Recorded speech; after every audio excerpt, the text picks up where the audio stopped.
From 2016. I distrust United Conservative Party. I am concerned at some of their catchphrases that strike me as being overbearing, social conservatives, or left-wing regulation happy. A political party should not be advocating self-defense.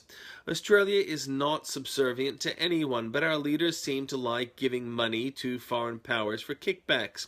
So rather than claiming we won't be subservient, we need transparency and anti-corruption measures. Stay out of my family and I'll let you live. Fuck you, integration. I'll live free. Respect religion by not promoting terrorism. Clever blaming Morrison as well as Turnbull.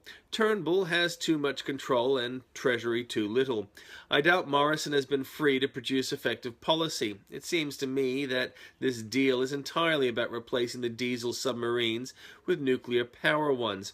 That is the only thing that makes sense, but the public is not ready for that. Breaking the cycle of poverty is not done by transplanting the poor.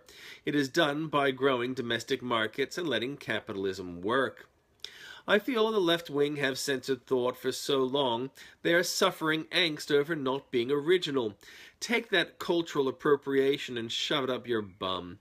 I've not read that book. It is difficult to oversell criticism. It is hard to accurately portray praise. But the reality is the attempt was spin, and that was achieved. Malcolm Turnbull's success is related to his friendship with ALP figures like Neville Wran. I gave up on the left a long time ago. I don't care if they live or die. I will point the way up, and if their members choose to make good choices, I'll help. But I greatly resent their promotion of terrorism and poverty so as to fuel their corruption. The left's arguments tend to be hollow, and their attack on cultural assets effective. The left tend to use Alinsky methods to successfully create wastelands. I will have none of it. I guess Bill shouldn't have blamed New York City police that time. They were doing their job. The thin blue line stands between gutless politicians and those looking for a cheap thrill. From 2015. Scott Morrison's loyalty is being questioned. Some say he should have saved Mr. Abbott. Mr. Morrison served Mr. Abbott loyally and had no reason to throw himself under a bus at the last moment. What happened to Mr. Abbott was wrong and cruel, but not Mr. Morrison's fault. Even had he done as others think he should have, Mr. Morrison could not have saved Mr. Abbott, because Mr. Abbott had been an outstanding good PM.